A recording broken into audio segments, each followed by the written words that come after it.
Ever wonder why you have such low self-worth?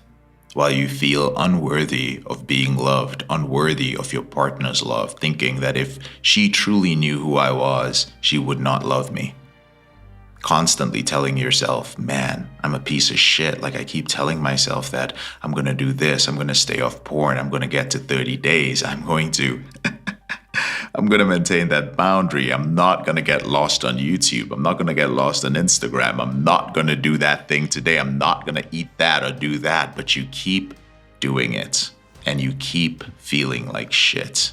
And then that spreads into every area of your life. The fact that you slipped and relapsed makes you feel bad. And so you take your foot off the accelerator and you engage in the other behavior with alcohol or food or something that has to do with laziness, procrastinating, whatever it may be. But the truth is, you actually do work. You feel worthless, but there are areas of your life where you have some self-confidence. There are areas of your life where you put in the work. A lot of you wake up in the morning and you go to work. Many of you are very successful. You have no problem with going to work and staying at work and responding to people at work and completing projects, some of you with your academics. You show up and you do those things. Your car breaks down, oh, you're going to work on the car. Some of you are working on your house. I know people, guys who have showed up to our program, and they are more interested in working on their house than they are on showing up. Like, oh man, I can't show up for the call because, like we have contractors coming today. And I'm like, get the fuck out of my program. Take your money and fuck off. It's very simple. You value working on your house, working on your kitchen, more than you do working on yourself. Look at the things in your life you're working on. Some of you are working on your body. Some of you are working on your physical health, but you're actually not working on yourself. You're not sitting down and journaling and trying to understand how you feel or why you feel that way. You experience a slip or relapse, but you get so caught up in the emotions that you just keep moving with the negativity. You slipped and you relapsed. You feel like shit, but did you sit down to analyze? What was the self-care I was not implementing? What was the boundary that I crossed? How did this happen? How can I prevent it from happening? When I set up the right boundaries and I implement the self-care and I find that yet again I still slipped and relapsed, what really happened there? How did I talk myself out of it? Is there a pattern to that? That is the work.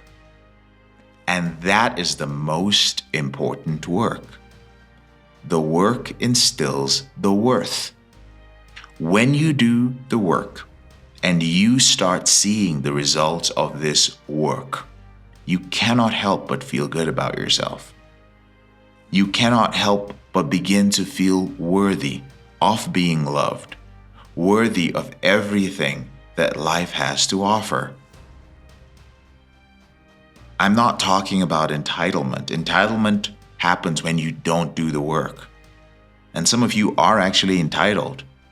Some of you feel that because you read a book, because you've listened to so many episodes of this podcast, because you've gone to therapy, you've sat down in front of somebody, they've talked to you, because you're smart and you understand how addiction works, that somehow you should be free of this behavior.